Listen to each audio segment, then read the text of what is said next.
Kayu besi rawa sepanjang 17 meter ini disiapkan untuk membuat salib.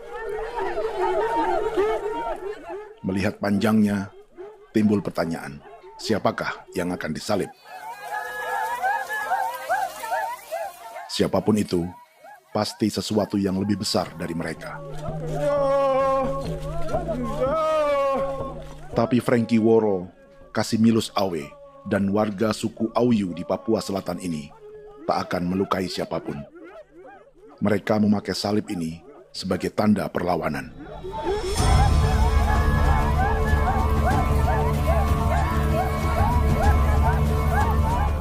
Yang mereka lawan memang lebih besar,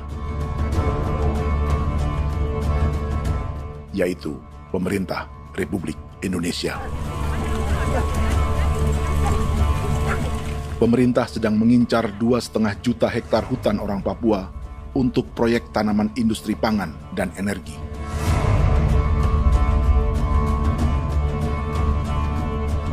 Ratusan kilometer dari salib orang-orang Auyu itu, orang Muyu sedang menyiapkan gerakannya sendiri.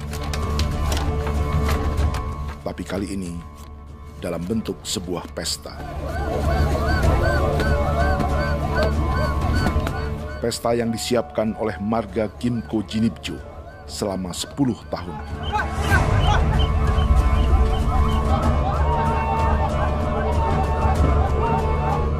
Sosok di marga ini adalah Willem Kimco, orang asli Papua yang tak punya kartu identitas kewarganegaraan manapun.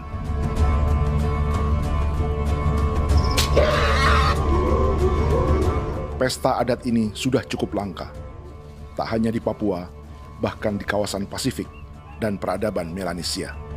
Awalnya bayarnya aneh kalau bukan. Itu nih hati kau kuda kerem bipnuka, dan kita ya kati kau berem baran dipo. Kau memang ambil kau kuning. Ada gagasan dan gerakan sosial di balik pesta orang-orang Muyu ini, sama dengan gerakan salib merah yang dimulai orang-orang Auyu. Salib ini akan menjadi yang terbesar dari 1.800 salib merah yang telah ditancapkan berbagai suku di Papua Selatan dalam 10 tahun terakhir. Ribuan salib merah yang dipadukan dengan palang adat adalah tanda larangan yang menyatukan unsur-unsur adat dan agama. Kami percaya bahwa kalau memang kami sudah tidak mampu untuk menyelesaikan persoalan ini, dalam hal ini perusahaan tidak bisa masuk, berarti kami minta bantuan kepada nenek moyang dan Tuhan. Atribut perang orang Auyu ini diukir atau dilukis, digambar di batang salib ini dengan tujuan bahwa kami larang dengan sangat keras. Jadi apabila siapapun, baik dari antara kita sendiri yang melanggar batas ataupun pihak lain yang mau mengganggu keselamatan hak tanah adat kami, maka kami siap untuk melakukan ancaman perang. Salib-salib ini tidak ditancapkan di halaman-halaman gereja, melainkan di tanah dan hutan adat, di dusun-dusun sagu, dan di tempat-tempat yang disakralkan. Sebab 1.800 palang adat dan salib ini memang bukan semata tentang agama, tapi untuk mencegah negara dan perusahaan memasuki tanah dan hutan adat mereka. Papua bukan Auyu.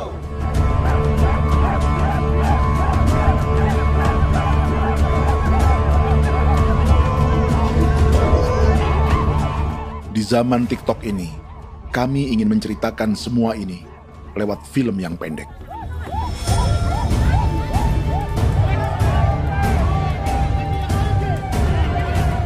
Tapi kami jelas gagal.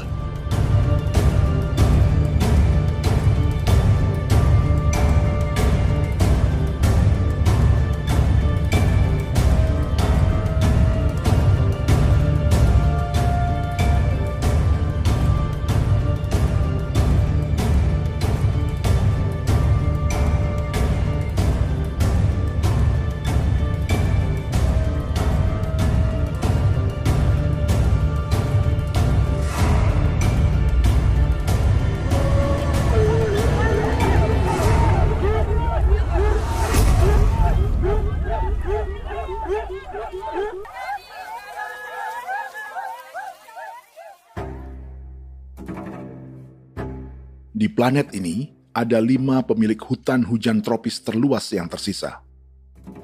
Kongo di Afrika, Brazil, Peru, Bolivia, dan Indonesia.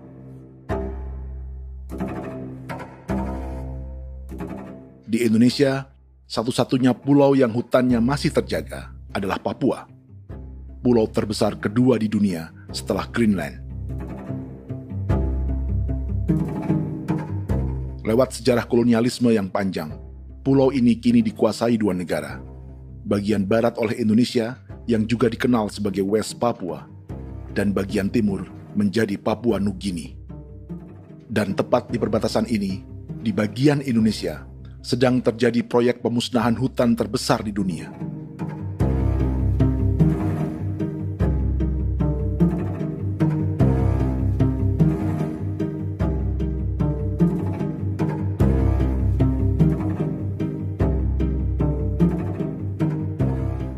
Pemerintah Indonesia sedang membuka lebih dari 2,5 juta hektar hutan untuk sawit, tebu, padi, dan peternakan. Ini disebut proyek strategis nasional untuk lumbung pangan dan energi yang jadi ambisi 3 presiden. Bagian terbesar direncanakan untuk mencetak sawah seluas 1,3 juta hektar. Lalu bagian lain akan ditanami tebu seluas 560.000 hektar untuk gula dan bioetanol. Setiap liter bensin di Indonesia akan dicampur bioetanol 10% atau E10. Ada 10 perusahaan di proyek ini, dan semuanya dimiliki oleh 1 keluarga saja. Berikutnya, ada areal sawit seluas 400.000 hektar untuk biodiesel.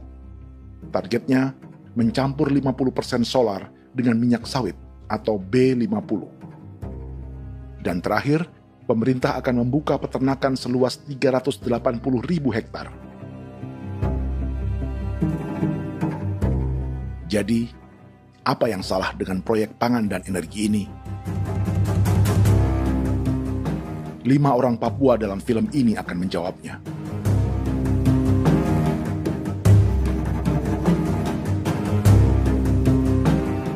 Yang pertama adalah Yasinta Moiwen dari suku Marin.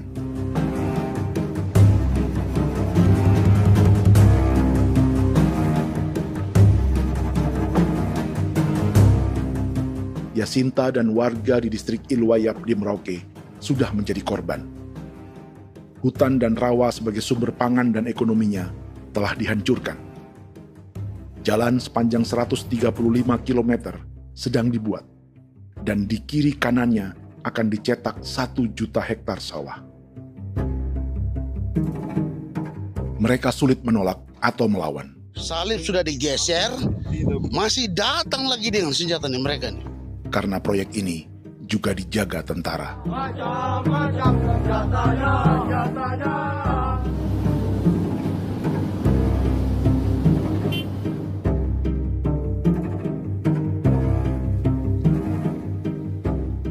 Yang kedua adalah Natalis Buer di distrik Tanah Miring, Merauke. Petani milenial ini merasa ditelantarkan. Sebab setelah hutannya diubah menjadi sawah, sebagian sawah-sawah ini tak tergarap.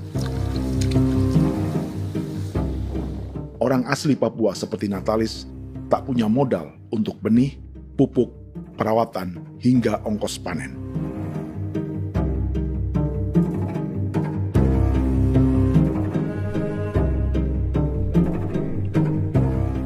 Orang ketiga adalah Vincent Kuipalo dari suku Yenan di distrik Jagebob, Merauke.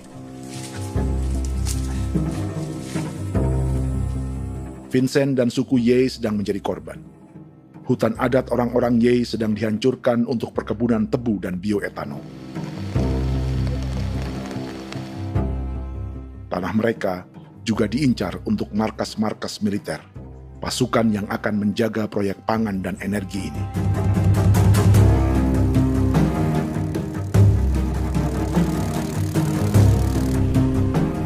Yang keempat adalah Frankie Woro dari suku Auyu di distrik Fofi, Kabupaten Bovendigul. Hutan dan tanah mereka terancam perluasan perkebunan sawit untuk campuran biodiesel atau B50. Orang-orang dari suku Auyu ini adalah calon korban. Merekalah salah satu pelopor gerakan Palang Adat dan Salib Merah. Meski kadang berseberangan dengan gereja yang mereka anggap lebih mendukung pemerintah dan perusahaan. Mereka bahkan sedang merencanakan gerakan yang lebih besar, dengan salib yang lebih besar.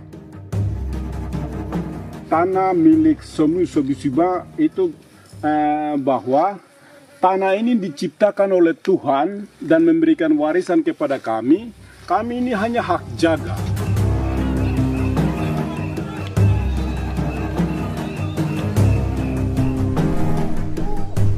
Sosok kelima adalah Willem Kimco dari suku Muyu di Bovendigul. Tokoh adat dari Muyu ini hidup di garis belakang proyek negara, sehingga belum menjadi korban. Tapi mereka sedang bersiap menghadapi segala kemungkinan.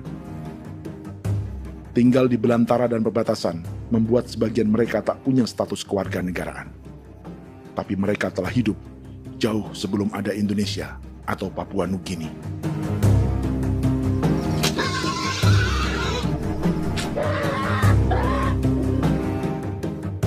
Kelimanya mewakili jutaan orang asli Papua yang sedang terancam eksistensinya. Jika kita merasa kepunahan peradaban Neanderthal di Eropa, Aztec dan Inca di Amerika, atau aborigin di Australia adalah sejarah masa lalu, film ini menceritakan bagaimana pemusnahan sebuah bangsa dan kepunahan sebuah peradaban sedang terjadi di masa hidup kita. Kepunahan bukan karena kerusakan lingkungan dan ruang hidup semata, juga karena dihantam 60 tahun operasi militer.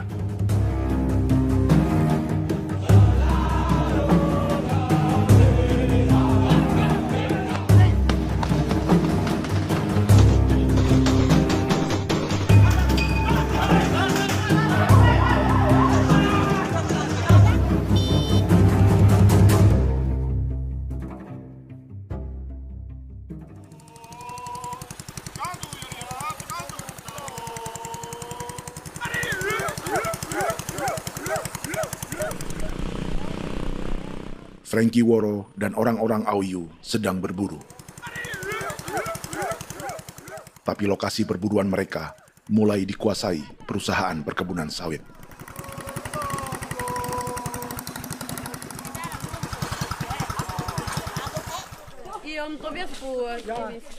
Kita akan menuju arah ke Inabusu. Di sana kami akan masuk di wilayah konsesi perusahaan PT Indo Asiana Lestari, dan di situ ya ada survei-survei mereka yang mereka pernah lakukan, tapi juga kami ada lakukan tanda-tanda saksi di sana.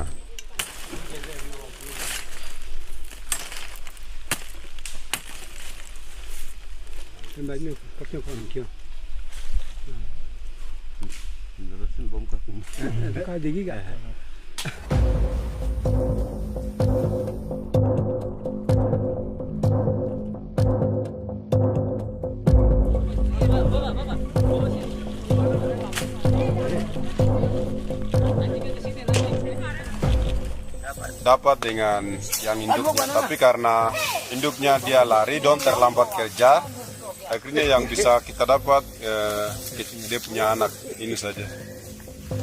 Kalau pakai bahan kayak hasil.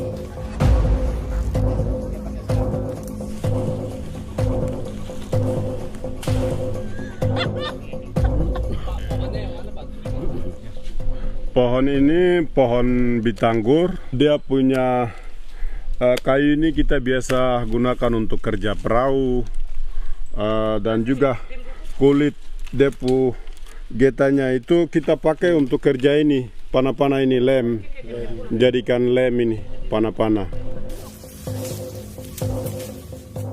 Hutan ini adalah supermarket bagi suku Auyu. Juga lumbung pangan atau bank untuk menyimpan deposito kekayaan alam. Hutan juga tempat yang penuh dengan sejarah suku, situs budaya, dan tempat-tempat sakral. Inilah yang sedang mereka pertahankan dari incaran pemerintah dan perusahaan. Untuk semua alasan ini, mereka menancapkan ribuan salib merah.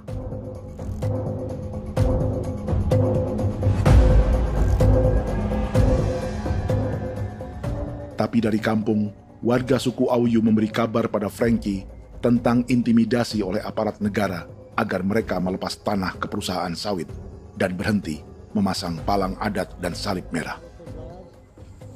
Ada beberapa titik yang saya sudah siap, tetapi di sini emergensi dari saya, terutama di Kampung Sokangon, PT Damai Timber. Dia mengganggu saya dengan menggunakan kekerasan maupun pihak hukum. Dan kemarin saya ada pernyataan penolakan secara resmi, tapi masih tetap dengan menggunakan pihak hukum untuk masuk, untuk harus dituntut saya untuk harus diterima perusahaan itu. Kita di situ ada 15 marga, tetapi 15 marga juga tidak setuju. Marga-marga siapa yang terima dan marga-marga mana saja yang menolak. Nanti kita lihat dari pertimbangan itu, dan di situ dan kita undang mereka untuk bicara dengan kami. Sebagai sosok yang aktif dalam gerakan, warga Auyu terus memberi informasi lapangan kepada Frankie yang tak selalu berada di kampungnya. Izin pernyataan yang mereka paksa saya untuk tanda tangan itu, tapi sementara saya tidak tanda tangan. Data semua ada di tangan saya. Ya. Baik, kalau gitu itu lebih bagus karena tanda tangan itu yang berbahaya. Iya. Tanda tangan itu yang lebih berbahaya karena sekarang ini modern dan canggih, dan itu yang mereka biasa pakai untuk tipu muslihat. Mereka biasa pakai itu di tanda tangan itu. Betul. Dari Bambisa juga di Sofia dia masuk untuk memaksakan kami marga untuk harus menerima perusahaan itu. Tapi kemarin kami sudah menolak. Babinsa nama bosku. Babinsa ini nama bosku. Itu yang sekarang strategi militer yang sekarang mereka pakai. Jadi yang penting masyarakat itu yang benar-benar mau menolak siap dukung ketua marga siapa yang nanti tampil. Ini adalah peta konsesi sawit untuk biodiesel dalam proyek strategis nasional. Dan di distrik Fofi inilah, orang-orang Auyu hidup dari sungai dan hutan. Tapi Frankie di Bovendigul masih lebih beruntung. Setidaknya dibandingkan Yasinta Mowien di Merauke yang sudah kehilangan hutan dan rawanya.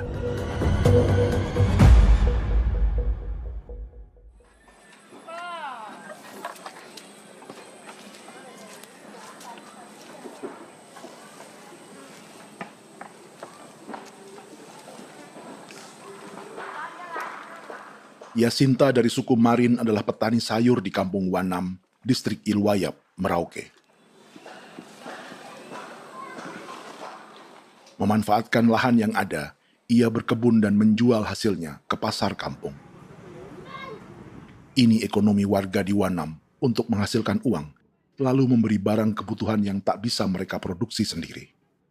Tapi kehidupan sebenarnya ditopang oleh ekosistem hutan dan rawa. Inilah sumber pangan utama dan peradaban mereka.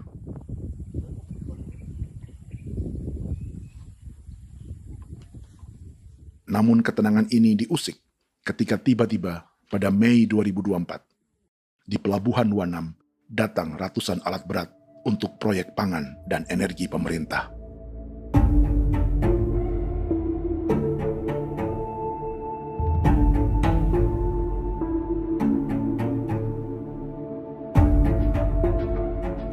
Kami masyarakat setempat kami tidak tahu. Kami kaget pagi-pagi kapal sudah ada di pelabuhan kami.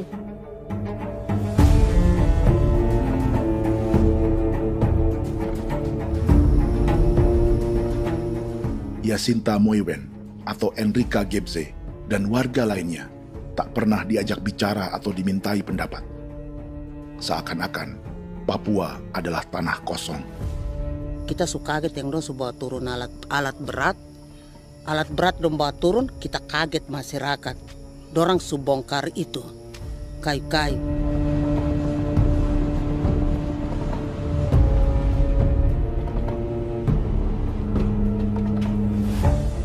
Bersamaan dengan alat-alat berat itu, juga berdatangan tentara Indonesia untuk mengawal proyek pembukaan hutan milik Jacinta.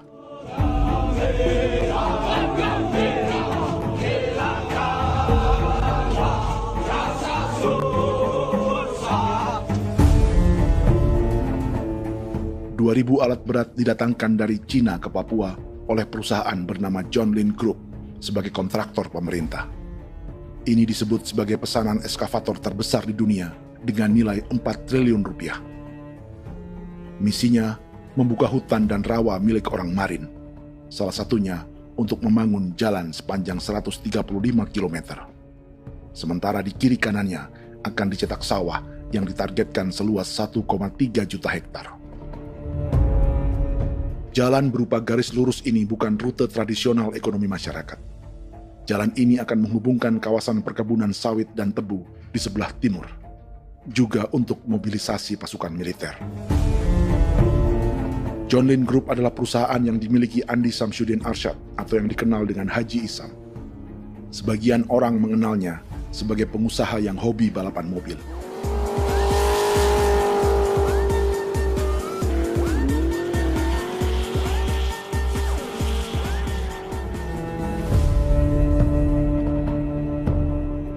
Tapi di Kalimantan, ia berbisnis batu bara, perkebunan sawit, pengolahan karet, penerbangan, perkapalan, dan biodiesel. John Lin Group kini juga menjadi pemilik perkebunan tebu dan pabrik gula terbesar di Indonesia.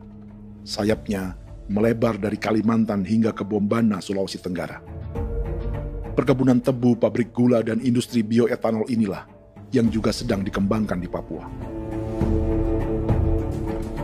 Foto ini adalah momen ketika Isam bersama kerabatnya, Menteri Pertanian Amran Sulaiman dan Menteri Pertahanan Syafri Samsudin, meluncurkan program biodiesel atau B50 di Kalimantan Selatan.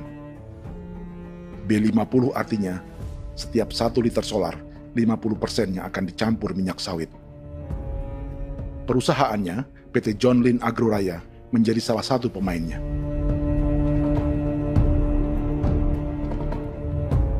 Sepanjang tahun 2025, saham PT John Lin Agroraya pernah naik hingga 700%.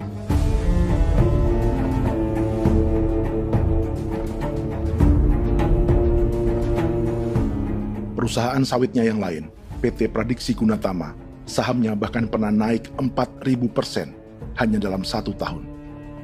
Dari harga saham ini saja, nilai kekayaan keluarga Isam diperkirakan mencapai 100 triliun rupiah lebih, menjadikannya salah satu keluarga terkaya di Indonesia dan salah satu pemain penting industri bioenergi. Dan di Papua Selatan inilah sebagian sawit-sawit untuk mendukung program B50 akan ditanam. Inilah tanah orang-orang Wambon, Muyu, Marin, Yei, atau Auyu seperti Frankie Ward.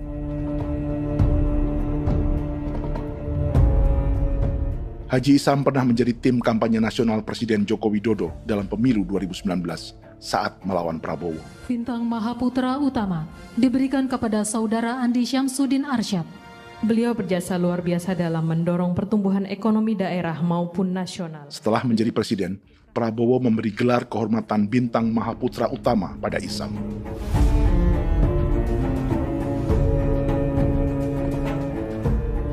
Sejumlah menteri Prabowo, juga kerabat dan orang-orang yang pernah bekerja di perusahaan Isam.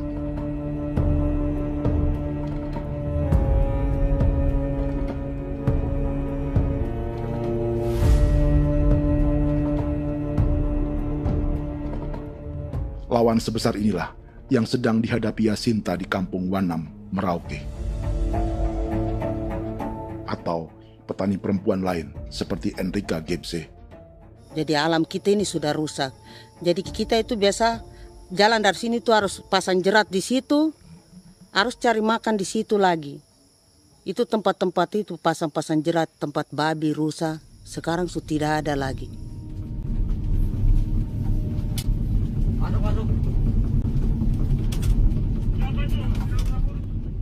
Rekaman ini memberi gambaran bagaimana Kasuari kehilangan rumah di bekas hutan dan rawa yang telah dibabat.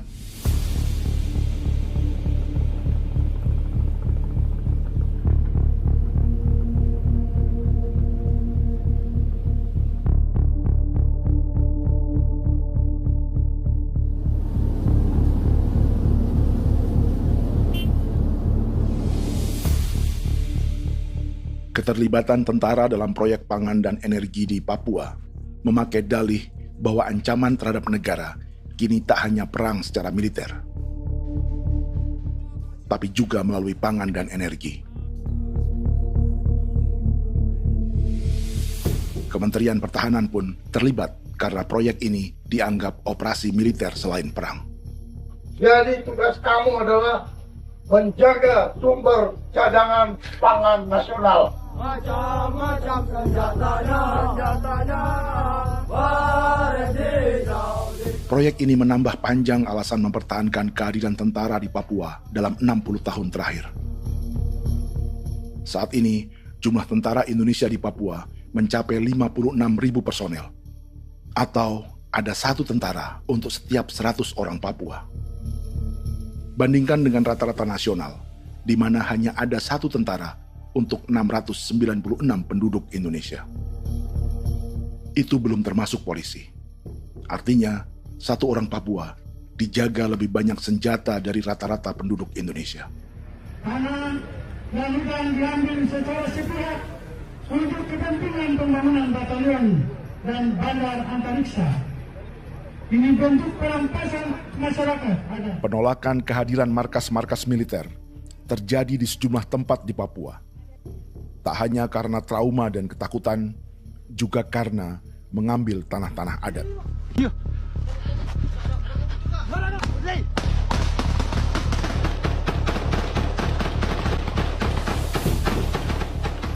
Salah satu alasan mengapa militer terus ditambah di Papua, karena masih ada perlawanan dari Organisasi Papua Merdeka atau OPM selama 50 tahun terakhir. Ayo. Tapi kekuatan militer OPM diperkirakan hanya 1.430 personel dan 360 pucuk senjata. Selebihnya, mereka menggunakan senjata tradisional.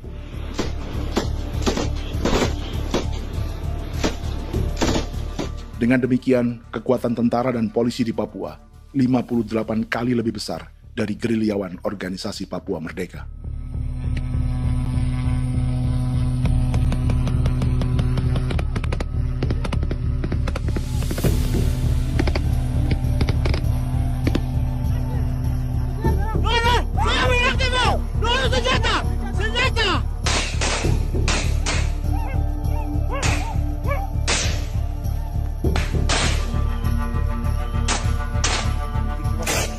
Sebagian tentara berada di garis depan pertempuran, tapi sebagian besar lainnya terlibat operasi non-tempur menjaga proyek pemerintah dan investor swasta. Seperti Batalion Infanteri Teritorial Pembangunan di distrik Jagebob, Merauke ini. Lokasinya bersebelahan dengan konsesi lahan tebu untuk gula dan bioetanol milik PT Murni Nusantara Mandiri. Baik perusahaan maupun markas militer, keduanya mengambil hutan milik suku Ye dari marga Kuipalo. Tapi dorong datang, tanam ini saja di sini, tanam Papa Nama ini. Victor Kuipalo menunjukkan apa yang terjadi.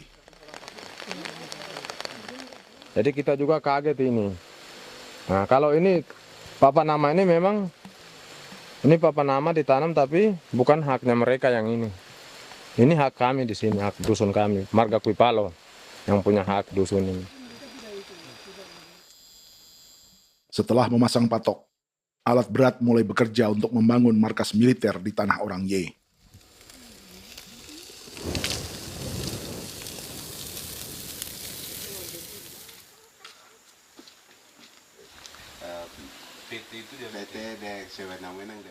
Kehadiran markas militer mengkhawatirkan warga yang pernah mengalami trauma. Takut kenapa? Kalau macam yang awal macam sekarang bu kampung hidup ini kan aman. Terus kenapa harus didirikan korem di sini? Bukankah dengan adanya Korem semakin aman ada tentara di sini? Kalau untuk kampung kayaknya tidak bisa aman kalau ada tentara, paling masyarakat dipukul itu ini. Kalau kampung hidup begini malah saya sejahtera dan saya punya masyarakat. Apa pernah ada pengalaman buruk sebelumnya dengan tentara di daerah sini? Ada yang cerita waktu pos-pos di sini tuh di 13, 12 itu zaman katanya Patimura. Memang kasihan. Malah kita punya orang ini yang dianiaya betul, dipukul. Disuruh kerja bakti tidak mau atau lama mencari, namanya kita pangkur sagu itu butuh waktu 1 minggu. Kalau lama begitu ya paling diseret apa pukul itu. Operasi militer Indonesia di Papua dimulai tahun 1962 lewat Operasi Trikora. Tapi perlawanan bersenjata pertama di Papua baru dilakukan tahun 1965 di Manokwari. Nanti tanggal 1 Mei jam 12.30 pemerintahan di Irian Barat mutlak akan jatuh di tangan.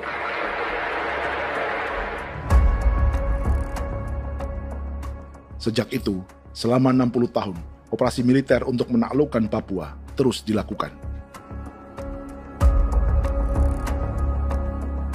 Salah satu operasi militer paling berdarah adalah Operasi Wibawa untuk memenangkan Indonesia dalam jajak pendapat tahun 1969.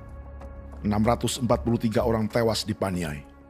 Lalu disusul 4.146 korban tewas antara tahun 1977 hingga 1978.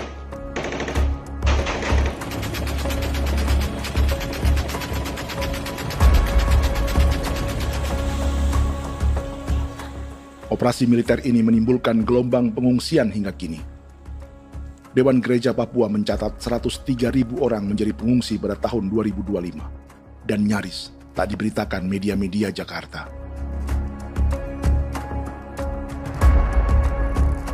Jumlah pengungsi terbesar tercatat di Nduga yang mencapai 20.000 jiwa.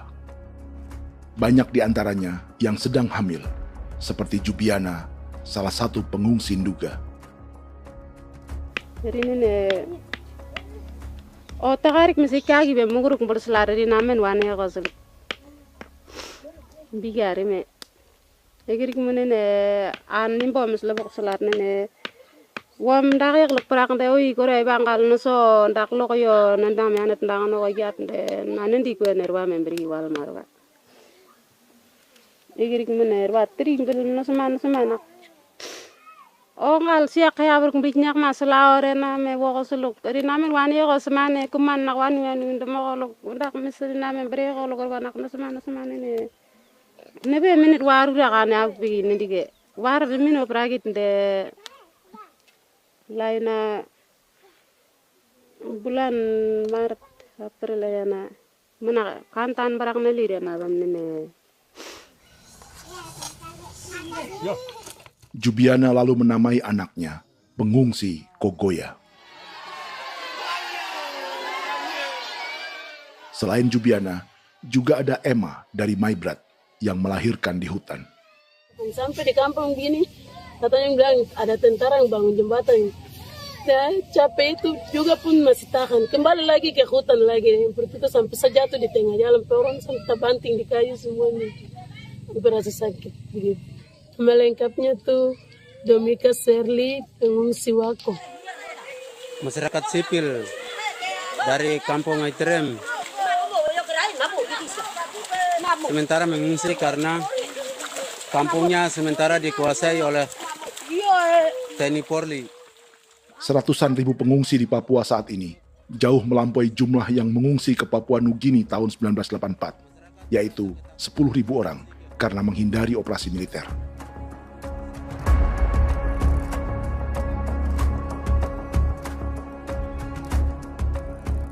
Bersamaan dengan operasi militer, eksploitasi sumber daya alam Papua juga dilakukan sejak masuknya tambang emas dan tembaga Freeport pada tahun 1967.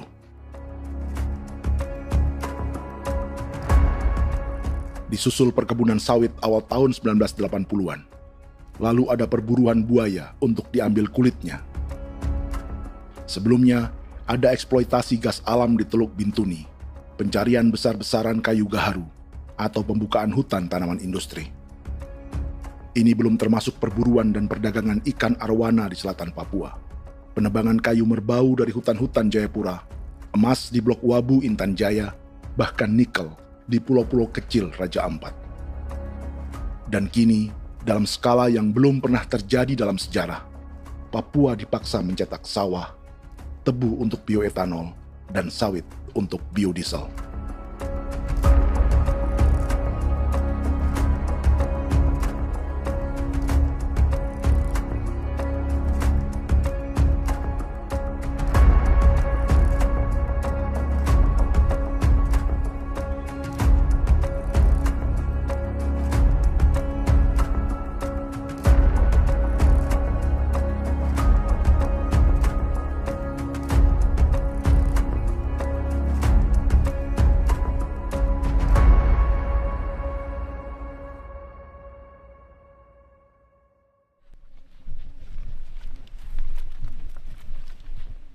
Inilah yang sedang menimpa keluarga Vincent dan Victor Kuipalo di Merauke.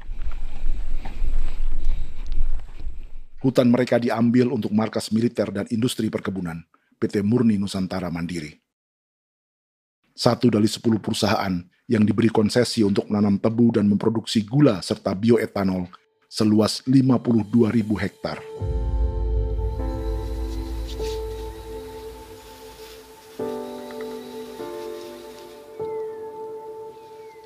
Perusahaan ini dianggap mengambil hutan dan tanah orang-orang Ye, terutama marga Kuipalo, yang memiliki hak adat terhadap 2.300 hektar hutan.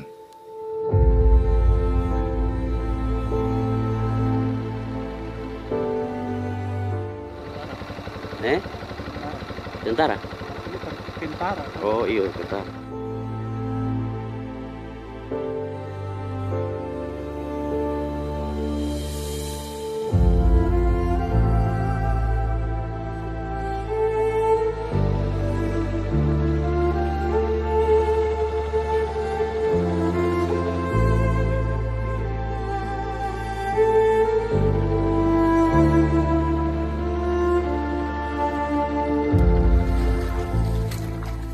Keluarga Kuipalo sedang melihat apakah perusahaan semakin mengancam tanah mereka. Dan kekhawatiran itu terbukti. Iya, makanya tadi saya bilang ini dari sini saja dekat ini sudah masuk di dalam ujung lapang ini. Ini hutan, yang ini hutan yang dorong ada bongkar sekarang ini. Ini sudah punya alat sudah dekat ini. Dekat sekali ini. Ini di sini. Nacau, kelapa itu yang jalan lama, jalan setapak ini. Dari udara, terlihat alat-alat berat semakin mendekati tanah orang-orang Ye, marga Kuipalo.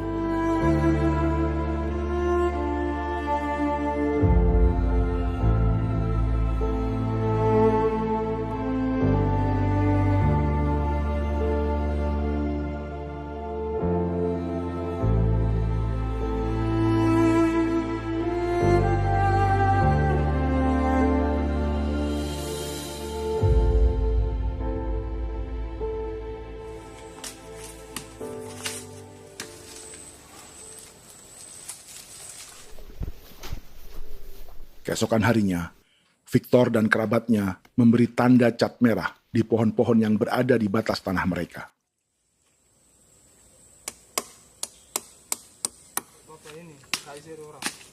Tapi tanda peringatan adat ini tak diindahkan perusahaan.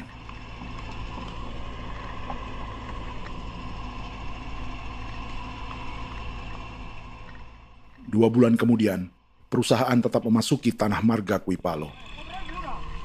Sama.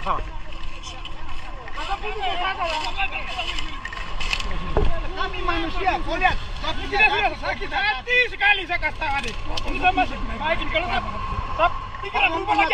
Kami juga punya tangan, hanya beda rambut. Mister itu juga. Woi, buka. Tidak.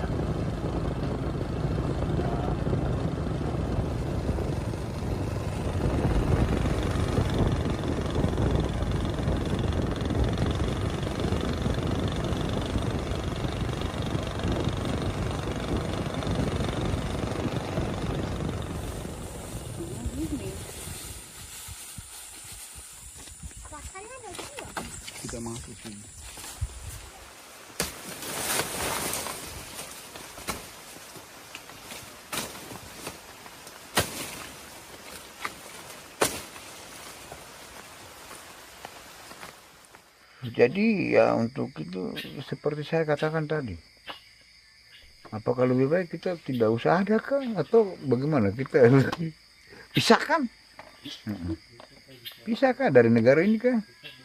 Jangankan tuh, saya kemarin bicara sama Daniel, datang sama saya dengan persoalan Kodam ini. Saya bilang, Pak Daniel, kalau lebih baik saya ngungsi ke Papua Nugini. Dia bilang, aduh Bapak jangan begitu. Ya memang, kalau tidak bisa menghargai kami, lebih baik pilihan yang itu yang saya memilih. Lebih baik saya pindah dari sini. Saya mengungsi ke Papua Nugini, di negara tetangga. Masih di laut. Apa? Ada ini. Karena saya bilang sama Kapolsek, Pak, Agustus ini, 17 Agustus saya tidak kasih naik bendera merah putih. Saya bendera ada, nanti saya taruh di meja. Bendera saya ada.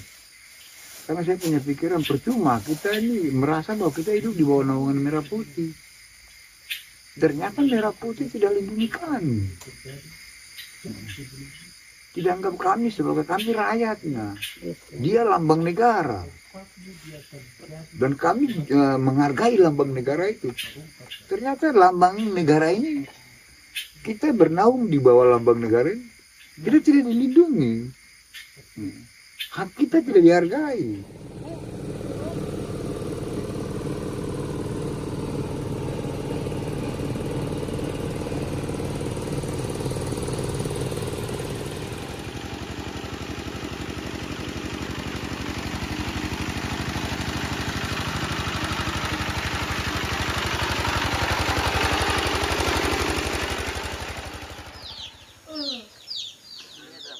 Marga Kuipalo dari suku Ye terus mendapat teror dan intimidasi agar melepas tanah mereka yang hanya dihargai Rp300.000 per hektar. Tapi mereka tidak berjualan tanah. Makanya mama itu tidak suka untuk lepas tanah. Untuk apa? Baru di dalam hutan itu ada obat-obat tradisi. Itu sudah Kalau macam ada sayur juga, kita ambil sayur yang dia tumbuh sendiri. Jadi kita ini mau kemana, kalau itu sudah digusur, ya habis. Kita ini jadi penonton.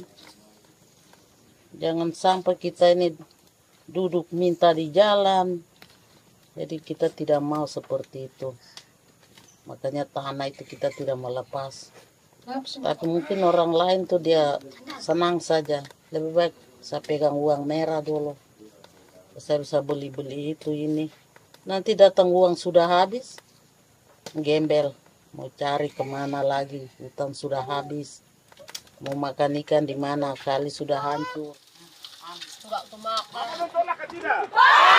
Seperti Yasinta di Wanam, suara dan gerakan kaum perempuan Papua sangat nyaring dan tak bisa diabaikan.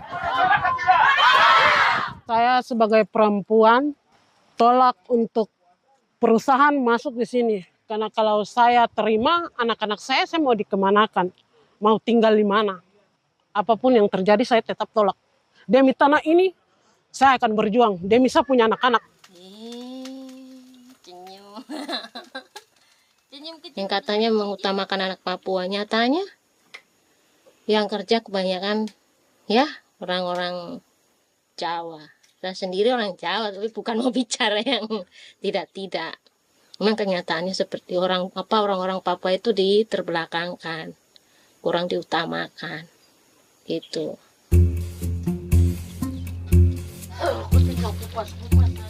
Proyek food estate seperti mencetak sawah, bukannya tak diikuti warga Papua.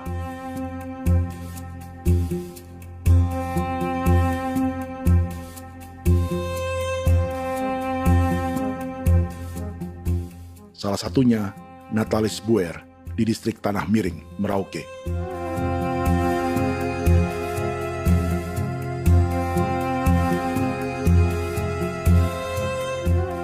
Setelah menghabisi hutan, pemerintah Indonesia mencetak sawah untuk tanaman padi karena beras mulai menjadi makanan pokok menggantikan sagu.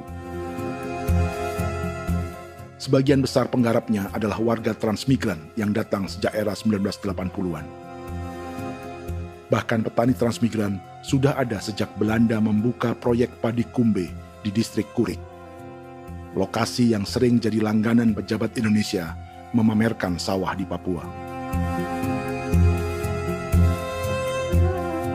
Tapi Natalis juga ingin belajar menanam padi atau bersawah.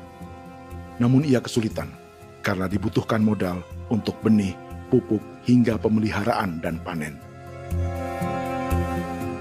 Lalu sawah-sawah ini pun mulai dikuasai pendatang.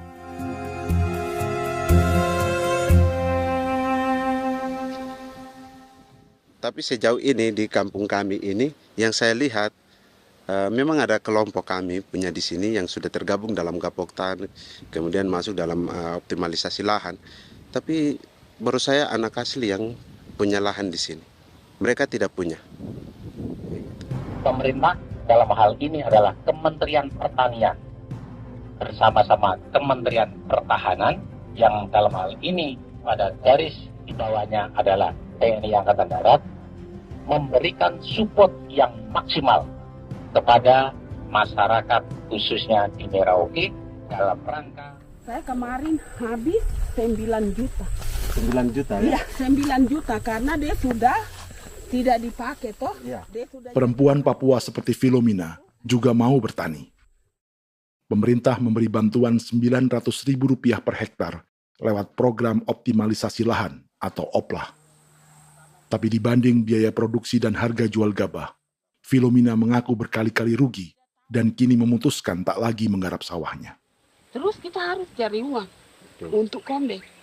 Betul. Karung kita beli. Karung beri sendiri lagi. Tenda kita beli. Ini dari yang offline ini don tidak siapkan. Tidak ada. Tidak ada ya, jadi mama don sendiri. Itu yang saya ada bilang, 900.000. Itu modal untuk kerja sawah ini. Mulai dari kerja sampai nanti panen. Panen. Wih, ngeri sekali. Iya, lucu toh? Tidak dapat itu. Betul, Mam. Dong pemaksud begini. Kalau disuruh tanam ubi berhektar-hektar, mari datang. Kita tahu cara rawatnya bagaimana, iya. Tanamnya bagaimana, tanam model bagaimana supaya hasilnya model begitu. Kita tahu. Kalau yang ini kan kita baru belajar. Sebagian hutan milik warga Senayu di Merauke sudah dibuka untuk sawah dan kebun tebu oleh PT Global Papua Abadi. Proyek pertanian ini dikerjakan oleh Kodim Merauke. Mereka melepas sebagian tanah karena ingin belajar bertani. Saya punya nenek moyang tidak ajar saya tanam padi. Tapi saya mau berubah. Generasi saya yang berikut ini besok lusa tidak bisa makan pisang, sagu. Namun program optimalisasi lahan yang dijanjikan dengan berbagai bantuan tak dirasakan Filomina. Obat rumput beli, obat padi beli, jonder kita bayar, bahkan bibit masih kurang, cari bibit lagi beli. Jadi saya memang kalau program pemerintah saya sama sekali saya tidak suka. Baku tipu saya.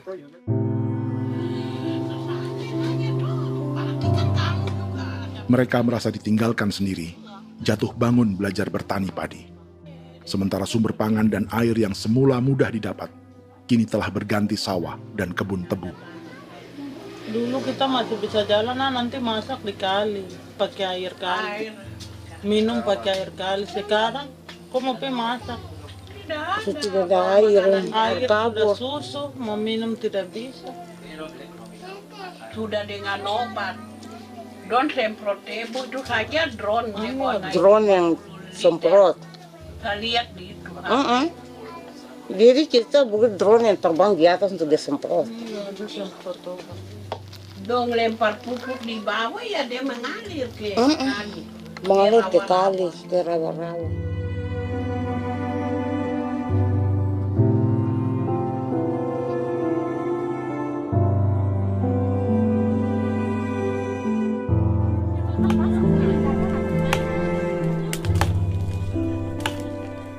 Seperti pertanian sawah bagi orang Bali atau Toraja, bagi orang Auyu dan suku-suku lainnya di Papua Selatan, sagu juga bukan semata tentang pangan.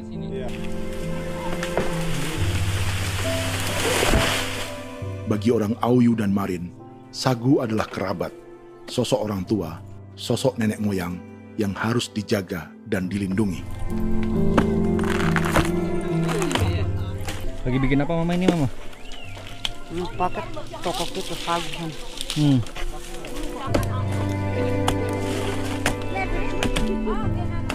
Kami diingatkan oleh leluhur, sagu itu tidak boleh digusur dan tidak boleh diganggu dengan cara apapun, dan di dalam rangka kepentingan apapun tidak boleh. Kamu harus bela, bahkan sampai nyawa pun harus menjadi taruhan demi membela keselamatan pergerakan sagu di atas tanah.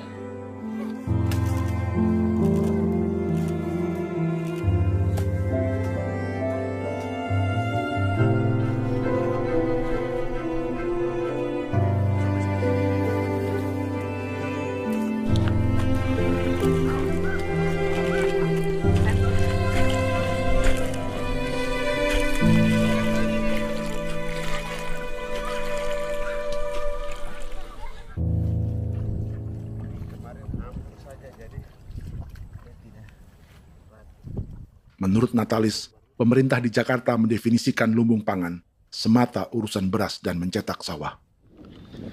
Sebenarnya orang Papua itu bukan tidak bisa bertani. Kami tanam ubi itu bagian dari pertanian. Nah, pertanian yang dimaksud oleh pemerintah itu harusnya selalu itu kalau bisa pemerintah harus spesifikkan pertanian apa yang dimaksud, pertanian tanam padi atau pertanian tanam ubi, petasan dan lain-lain. Ini yang harus dispesifikkan dulu. Begitu, sehingga tidak menjustifikasi kami orang asli Marin bahwa kami tidak bisa bertani. Bukan. Kami buka kebun besar-besar di sana, bahkan bermeter-meter, ratus-ratus meter pakai sekop, bukan pakai ekskavator, tapi ini pakai skop. Itu pertanian, begitu. Bagi Natalis, alih-alih memaksimalkan sawah-sawah yang sudah ada untuk petani Papua, pemerintah selalu membuka hutan baru, seperti dikerjakan perusahaan John Lynn Group dan melibatkan tentara. Padahal, sejarah keterlibatan militer dalam proyek food estate atau cetak sawah adalah sejarah kegagalan yang bertubi-tubi 4 presiden selama 30 tahun terakhir.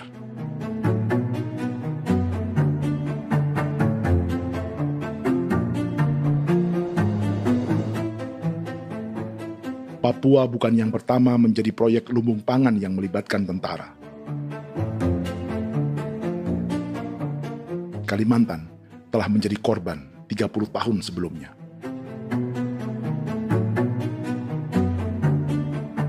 Ini adalah bekas hutan yang sudah dibuka di Pulang Pisau, Kalimantan Tengah.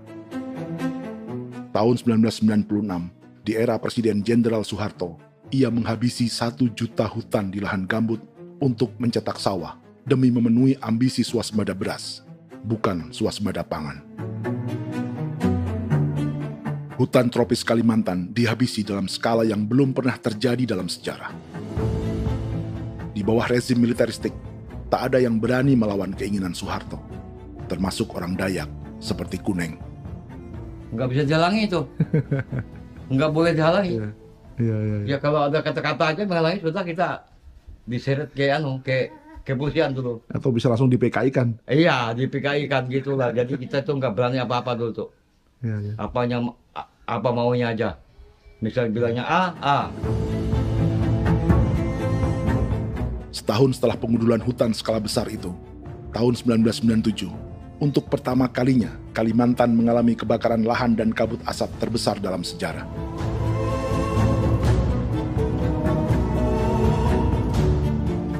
Sebagai ilustrasi, ini kondisi kabut asap tahun 2015.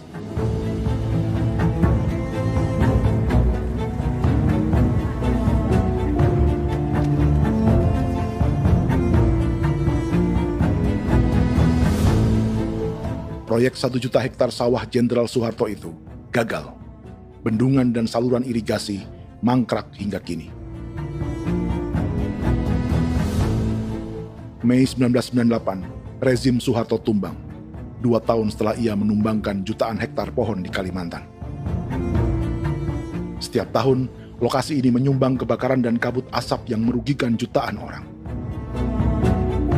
Sawah yang berhasil di Kalimantan justru bukan sawah yang dibangun Jenderal Soeharto, melainkan yang dirintis para transmigran sejak era 1980-an. Sawah-sawah inilah yang ikut digarap oleh militer di era Presiden Joko Widodo. Dan hasil dari proyek food estate Presiden Jokowi itu sama sekali jong nih, nggak ada harapan lagi sudah seperti ini. Tapi Jokowi terus memperluas area food estate hingga 16.000 hektar. Presiden Jokowi juga menyerahkan urusan lumbung pangan ini kepada Prabowo yang saat itu menjadi Menteri Pertahanan. Salah satunya di Kabupaten Gunung Mas, Kalimantan Tengah, untuk membuka perkebunan singkong seluas 31.000 hektar.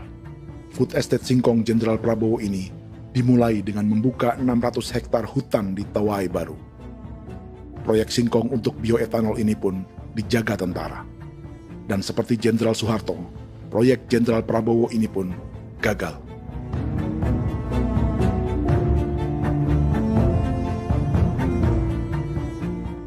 Dengan reputasi ini, Joko Widodo dan Prabowo justru sedang membuka 2,5 juta hektar di Papua.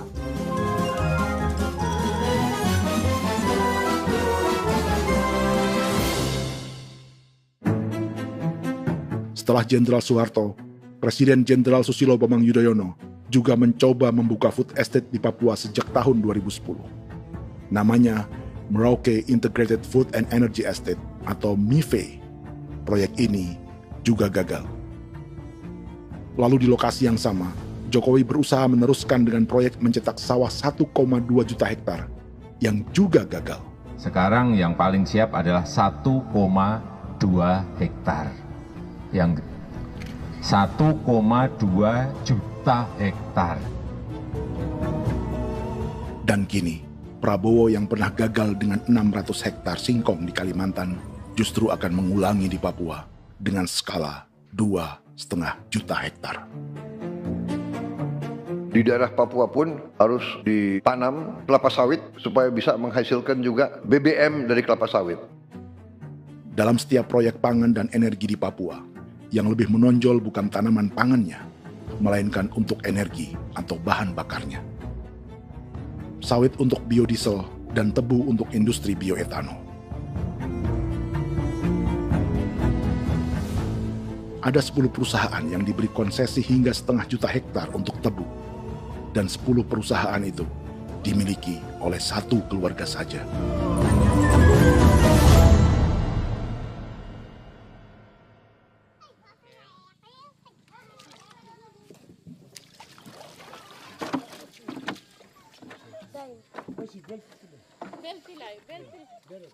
Para perempuan Auyu di Bovendigul akan berangkat memancing. Priska Beni membantu menyiapkan perahu.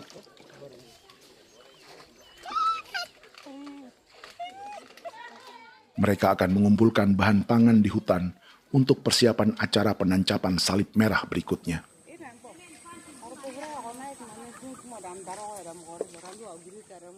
Priska sudah mengambil posisi memancing.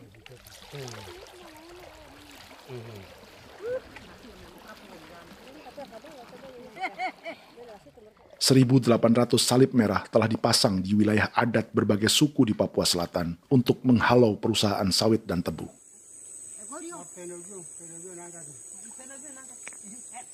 Maria Tebung yang paling muda datang membawa hasil. 2 ekor ikan gastor alias gabus toraja. Sebagai generasi Z, pendidikannya sampai sekolah dasar. Di perusahaan perkebunan seperti sawit atau tebu, ijazah SD hanya bisa menjadi buruh kasar. Tapi ia tak tertarik. Karena kita hidup itu dari alam, kita pancing, juga di darat, bawa anjing, terus bikin pagar sagu, dapat babi, bawa baru kita makan. Jadi kita tidak mau perusahaan masuk. Sementara Priska Beni masih mencari peruntungan. Tapi baginya, menjadi nelayan di Sungai Fofi masih lebih baik daripada bekerja 9 tahun di perkebunan sawit. Sudah pengalaman, jadi kita tidak mau lagi. Berapa lama ketika kerja itu? Selama di sana. 9 tahun di sana. 9 tahun? Saya baru pulang dari perusahaan. Selama 9 tahun kerja di sawit, bisa punya rumah kah? Atau Tidak. motor kah? Tidak. Johnson kah? Tidak. Cuma makan saja. Pendapatan juga kan tidak lebih. Habis dimakan.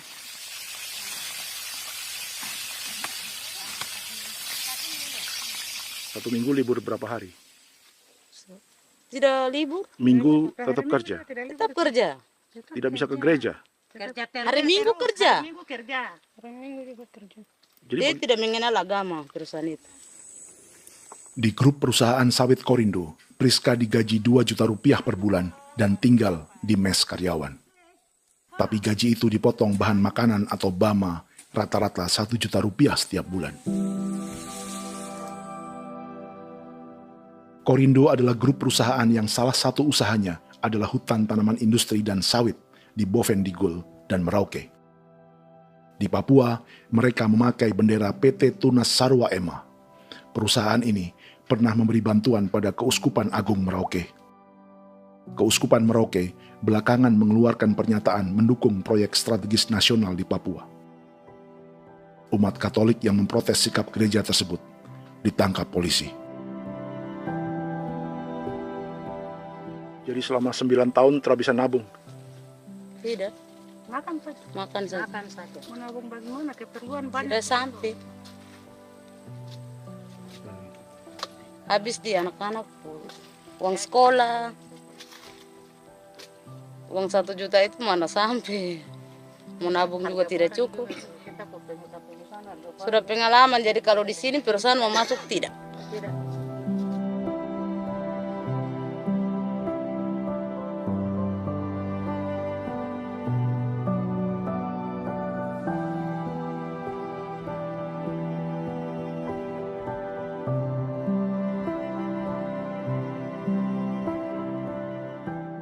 Dan menu makan siang seperti ini agaknya sulit bagi buruh sawit atau tebu yang digaji 2 juta rupiah per bulan. Generasi Z seperti Maria Tebung atau generasi milenial seperti Priska Beni punya matematika ekonominya sendiri. Sawit untuk biodiesel atau tebu untuk bioetanol tak akan ada bedanya bagi mereka.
Perkebunan tebu 1,5 juta hektar di Merauke adalah ide 3 presiden untuk menggenjot penggunaan bioenergi sebagai campuran bahan bakar fosil.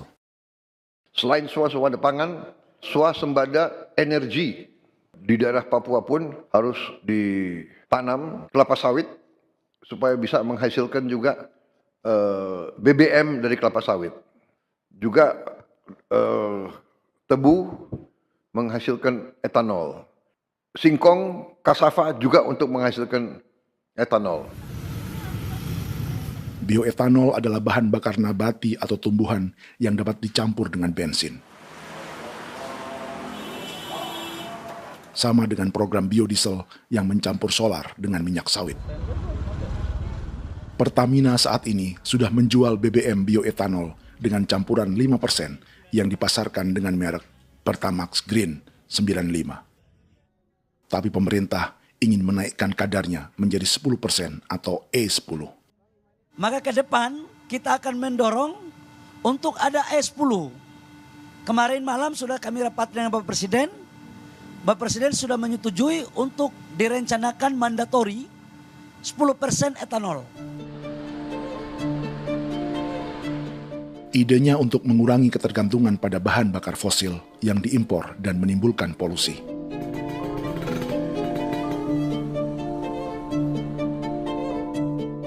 Tapi bioetanol bukannya tak mengorbankan lingkungan, hutan, rawa, dan manusia. Karena program E10 membutuhkan 7,3 miliar liter bioetanol, maka lahan yang dibuka untuk menanam tebu bisa mencapai 1,3 juta hektar.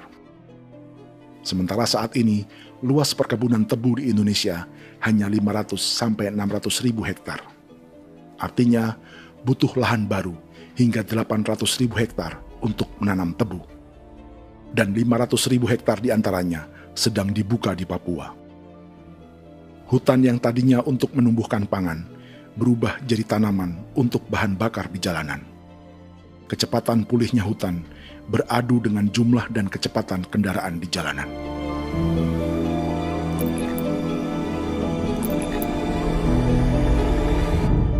Dahaga terhadap energi tak pernah bisa dipuaskan. Setelah minyak sawit untuk biodiesel, dunia kini merambah singkong, jagung, dan tebu untuk bioetanol. Benua Amerika, Eropa, sebagian Afrika, hingga separuh Asia kini mulai memakai bioetanol sebagai campuran bahan bakar.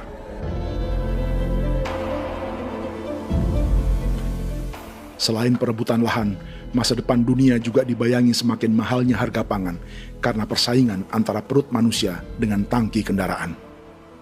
Ini adalah lokasi perkebunan tebu dan bioetanol PT Murni Nusantara Mandiri yang mengancam tanah Vincent Quipalo dan orang-orang Ye di Merauke.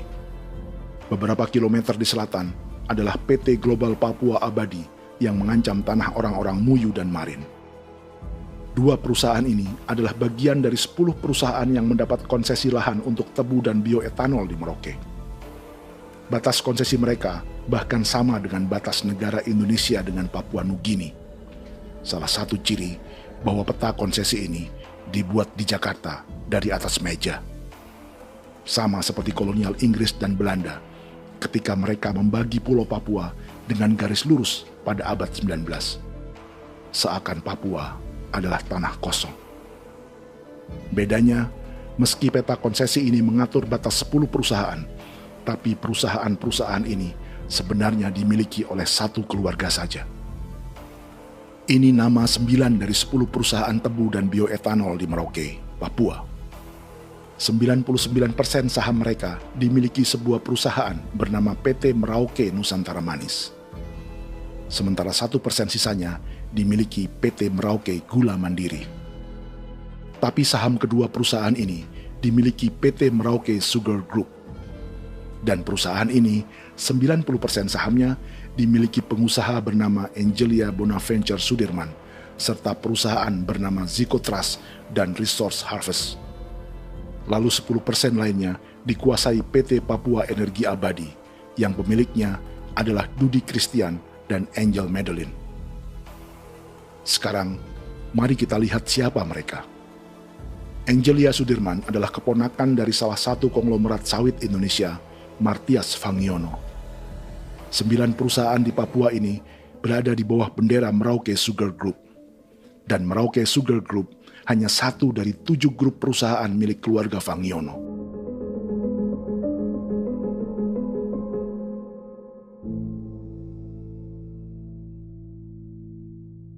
Ini Martias Fangiono.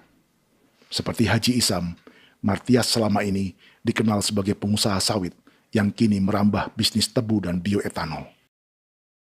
Ini momen saat penanaman perdana tebu di Merauke bersama Presiden Joko Widodo Juli 2024. Di sini juga ada anak Martias Fangiono, yaitu Wirastuti Fangiono. Wirastuti adalah salah satu yang menonjol dari keluarga Fangiono. Tahun 2025, Forbes mencatatnya sebagai konglomerat termuda dengan kekayaan 23 triliun rupiah yang mengendalikan 2 grup usaha, FAP Agri dan Surya Dumai Industri. Keduanya adalah perusahaan sawit dan biodiesel. Anak dan bapak ini adalah investor utama bagi Jokowi dan Prabowo untuk proyek tebu dan bioetanol di Papua. Sementara yang ini adalah mertua Sitorus, pemilik raksasa agribisnis dunia, Wilmar International, yang juga memegang konsesi sawit di Papua lewat berbagai perusahaan. Tapi mertua kini memakai bendera baru, yaitu KPN Corporation atau Karunia Prima Nastari. KPN inilah yang memiliki kelindan bisnis dengan keluarga Fangiono untuk proyek tebu Merauke. Apalagi grup Wilmar yang didirikannya juga pemain gula utama di Australia. Tahun 2010, Wilmar membeli 100% saham perusahaan gula terbesar Australia, Sucrogin. Akuisisi senilai 1,5 miliar dolar Amerika ini langsung menjadikan Wilmar pemain tebu terbesar kelima dunia. Sebagian bibit tebu yang ditanam di Merauke adalah varietas yang dikembangkan Lembaga Riset Gula Australia atau Sugar Research Australia. Sugar Research Australia lalu menjalin kontrak pengembangan bibit dengan PT Global Papua Abadi milik Fangiono. Tapi masalahnya, Sugar Research Australia adalah badan publik yang tugasnya memajukan petani tebu dan sebagian dananya berasal dari pajak warga Australia. Itu artinya, warga Australia membiayai pengembangan bibit tebu untuk investor dan pemerintah Indonesia. Dokumen ini menunjukkan bahwa lembaga yang dibiayai warga Australia itu pernah memiliki kontrak penyediaan bibit dengan PT Global Papua Abadi milik keluarga Fangiono. Kontrak itu baru berakhir pada November 2024. Artinya, saat Presiden Jokowi dan keluarga Fangiono menanam bibit tebu pada Juli 2024 ini, kontrak itu masih berlaku. Nama lain dalam keluarga ini adalah Siliandra Fangiono, yang pada tahun 2024 dijuluki Raja Sawit Termuda dengan kekayaan 39 triliun rupiah dalam catatan Forbes. Ia mengendalikan grup First Resources. Secara umum, keluarga Fangiono memiliki 20 perusahaan di Sumatera, 32 perusahaan di Kalimantan, 1 di Jakarta, 2 di Singapura, dan 25 perusahaan di Papua. Di Papua, perusahaannya tersebar dari Sorong, Mapi, hingga Merauke. Para politikus dan pejabat Indonesia terus membesarkan konglomerasi, meski Martias Fangiono pernah divonis 1,5 tahun penjara karena kasus pembalakan liar dan kebun sawit ilegal tahun 2007. Sementara tahun 2022, Wilmar terlibat kasus korupsi ekspor minyak sawit dan divonis mengembalikan kerugian negara 11,8 triliun rupiah. Tumpukan uang ini disebut sebagai pembayaran dari grup Wilmar yang diterima secara simbolis oleh Presiden Prabowo pada Juni 2025 lalu. Tapi peran raksasa biodiesel dan bioetanol dunia ini belum akan surut di Indonesia. Bahkan sebaliknya. Sebuah dokumen presentasi bisnis dari Wilmar International Limited pada tahun 2010 ini bisa menjadi petunjuk. Presentasi ini bagian dari proses pembelian 100% saham raksasa tebu Australia, Sucrogin. Dalam presentasi ini, Wilmar mengaku ditawari konsesi lahan 200.000 hektar di Papua, atau dulu disebut Irian Jaya, untuk menanam tebu.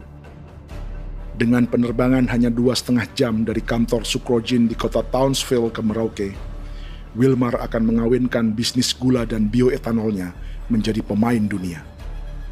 Dan lokasi yang diincar oleh Wilmar adalah distrik Ilwayap di Merauke, kampung halaman Yasinta Moiwen.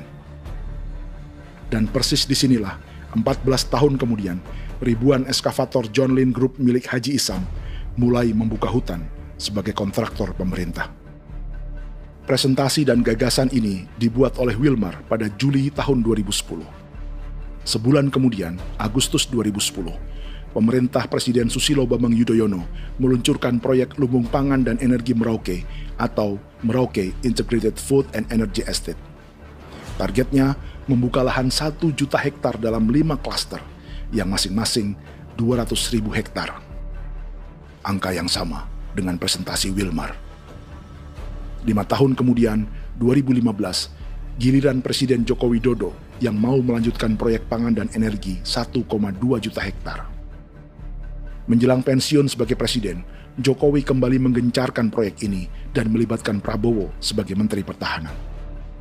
Jokowi lalu mendukung Prabowo sebagai presiden berpasangan dengan anaknya, Gibran Rakabuming Raka sebagai wakil presiden. Kini, setelah menjadi presiden, giliran Prabowo yang melanjutkan proyek bioetanol dan biodiesel dengan memobilisasi militer dan melibatkan pejabat-pejabat yang juga para elit partai koalisinya.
...300 tahun lalu, hutan-hutan di Pulau Jawa dalam waktu singkat berubah menjadi perkebunan tebu di bawah rezim kolonial Belanda.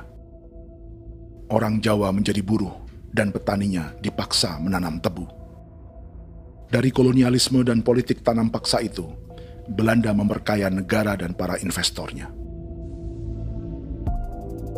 Tak puas membuka hutan untuk perkebunan di Jawa dan Sumatera, kolonial Belanda menanam tebu hingga di Suriname dan mengerahkan ribuan orang Jawa sebagai buruh pada tahun 1890. Inggris yang sudah menguasai negara seluas India dan Papua Nugini pun masih menanam tebu jauh di tengah Samudra Pasifik, di tanah orang-orang Fiji. Lalu memindahkan puluhan ribu orang India menjadi buruh di sana. 200 tahun sebelumnya, ratusan ribu orang Afrika bahkan diperbudak untuk bekerja di perkebunan-perkebunan tebu Spanyol dari selatan Eropa hingga Karibia, Kuba, atau Jamaika. Jika dulu tebu menjadi gula atau emas putih, kini cerita kolonialisme tebu berlanjut di Papua untuk bahan bakar nabati atau bioetanol. Dan seperti semua cerita tentang kolonialisme, akan ada yang berpesta dan ada yang membayar.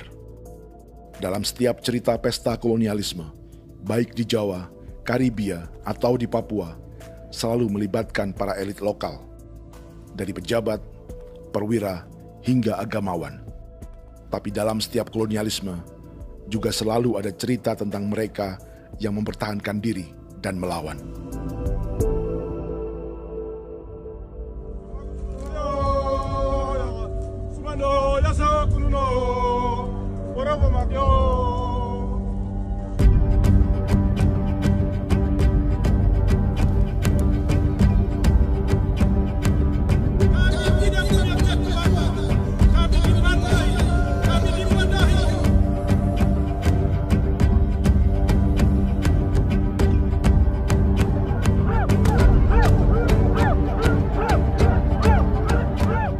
Dalam sejarah Gereja Katolik banyak pemimpin-pemimpin yang adalah, tanda petik itu adalah Judas-Judas juga.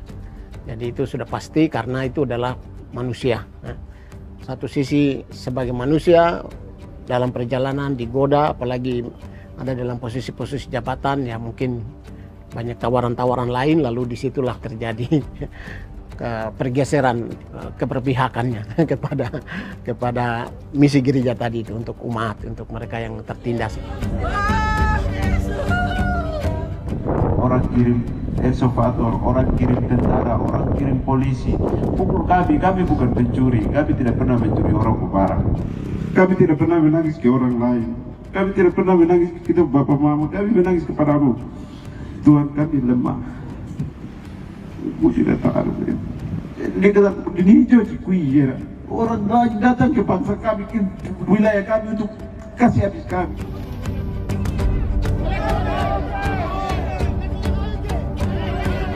Ya Hakimam Dehi, Ya Hakimam Dehi, Bono Ya Hadikul Dehi, Bono Ya Hadikul Dehi. Kita buat sasi seperti begini untuk menolak perusahaan apapun yang masuk di tanah kami. Kalau kita kasih, kita bikin rusak sekarang, kita punya generasi berikutnya mau dapat kemana. Jadi kita nyatakan sikap di sore hari ini, kami tolak. Apa yang dilakukan pemerintah untuk PSN adalah kejahatan. Pemerintah bagian dari kejahatan, aktor perusak dan pembunuh terhadap negara, terhadap alam, hutan, terhadap manusia. Jadi negara jadi aktor pembunuh. Jadi Pilatusnya siapa? Negara, pemerintah Jakarta ini. Tanah Wiu bukan tanah kosong. Masyarakat adat kami siapa? Perusahaan tolak. Biar asal.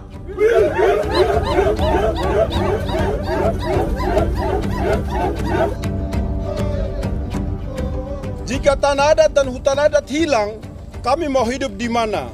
Maka di sini saya mau bilang, negara jangan tipu-tipu kami lagi.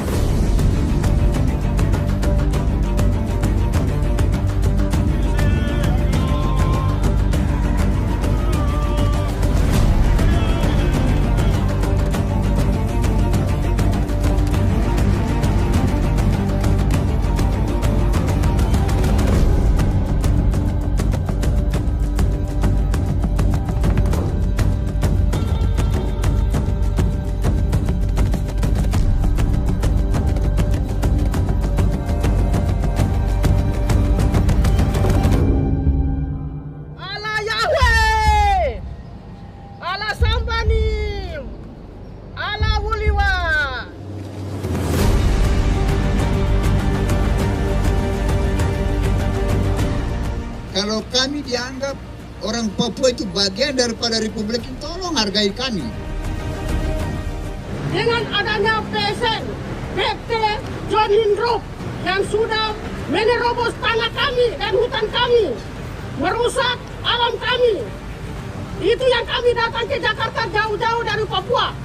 Kami mau bersuara kepada Bapak Presiden Prabowo Subianto, di mana keadilan untuk masyarakat Papua.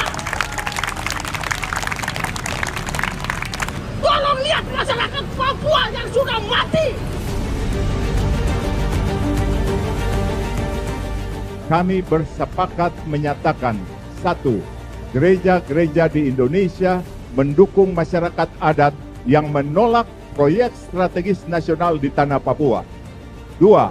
Gereja-gereja di Indonesia menolak militerisme dan otoritarianisme di Indonesia.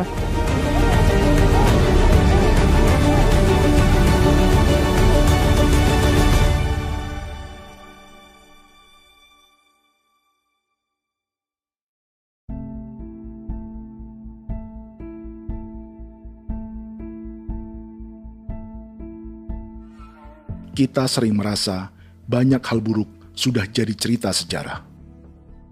Dan kita sekarang hidup lebih baik, lebih beradab, atau mustahil melakukan kejahatan seperti di masa lalu.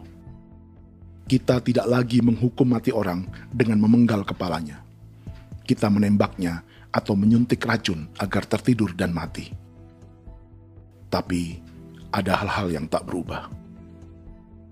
Salah satu pembantaian yang kuat di ingatan kita adalah kejahatan Nazi atau genosida di Rwanda. Padahal pembantaian juga sedang terjadi di masa kita, seperti di Gaza, Palestina. Penghancuran sebuah peradaban seperti Indian di Amerika atau aborigin di Australia juga kita anggap masa lalu. Sekarang kita merasa lebih baik dan lebih toleran. Padahal proses penghancuran bahkan pemusnahan yang sama sedang terjadi terhadap bangsa Melanesia di Papua. Begitu juga dengan praktik kolonialisme. Kita merasa penjajahan seperti dilakukan Portugis, Inggris, atau Belanda sudah menjadi sejarah. Dan Indonesia tidak mungkin menjajah. Padahal itulah yang sedang terjadi dan dirasakan di Papua.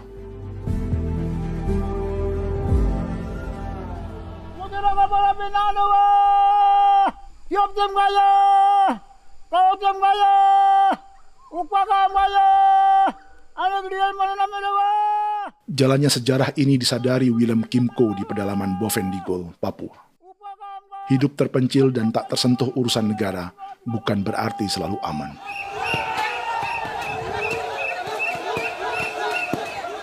Untuk sampai di tempat ini, orang-orang Muyu menempuh 2 hari berjalan kaki mengarungi hutan, lembah, dan sungai. Termasuk mereka yang datang dari perbatasan Papua Nugini. Mereka berkumpul untuk memenuhi undangan pesta adat yang disebut Awon Atatbon atau Pesta Babi. Yang mengundang adalah marga Kimco Jinipjo. Yang dituakan di marga ini adalah Willem Kimco. Ia tak punya kartu tanda penduduk dan kewarganegaraan manapun, baik Indonesia atau Papua Nugini. Tahun 1984, 10.000 orang Papua, terutama suku Muyu, mengungsi ke Papua Nugini untuk menghindari operasi militer Indonesia, termasuk Willem Kimco.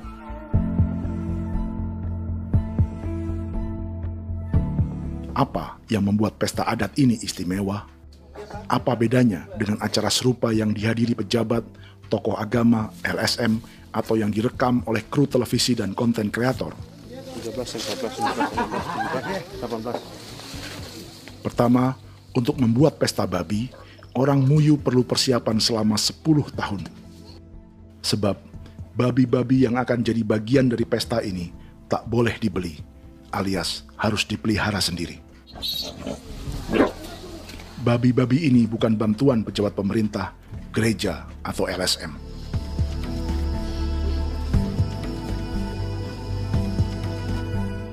Yang kedua, babi-babi ini tidak dipelihara di kandang.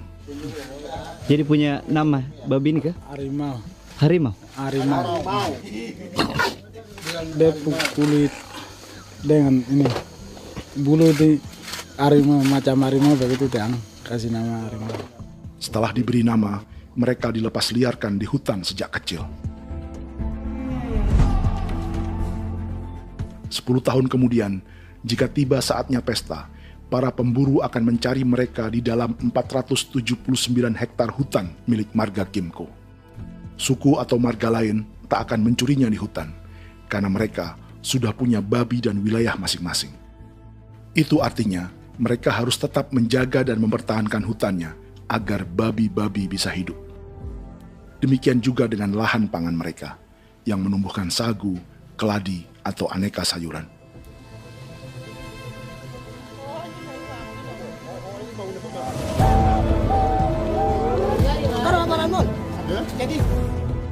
Yang ketiga, dalam Awon Atatbon atau pesta babi, binatang ini tidak dimakan secara gratis.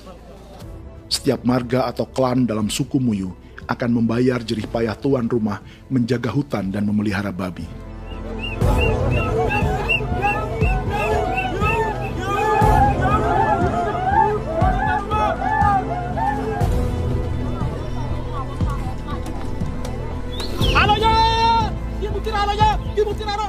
Ini seperti arisan untuk menjaga budaya dan lingkungan. Bagian dari budaya dan ekonomi timbal balik yang ditandai dengan siklus memberi dan menerima.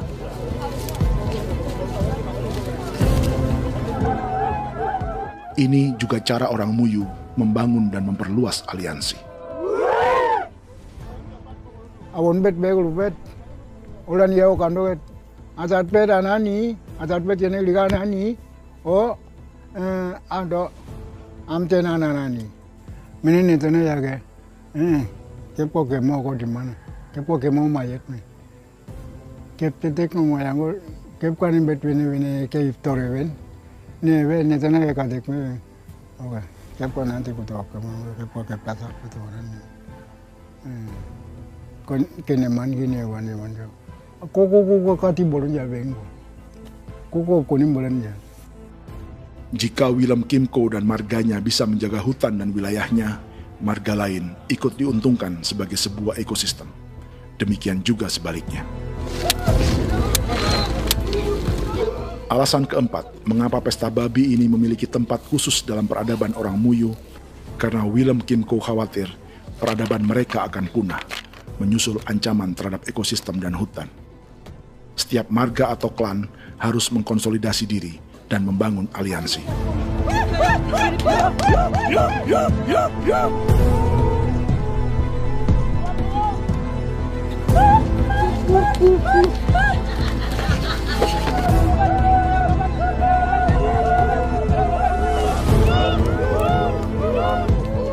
Kekhawatiran Willem dan orang-orang Muyu tak berlebihan. Ruang hidup mereka bersinggungan dengan proyek bioetanol dan biodiesel pemerintah Indonesia. Mereka juga tahu apa yang telah dan sedang menimpa suku lain seperti Auyu di Bovendigul atau Yainan dan Marin Anim di Merauke.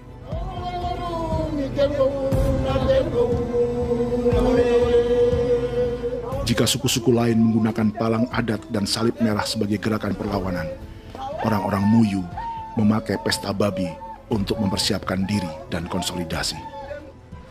Sebab, berbeda dengan saat mengungsi tahun 1984, kali ini yang datang ke tanah orang-orang Muyu tak hanya tentara, juga alat-alat berat bersama para pebisnis pangan dan energi. Awan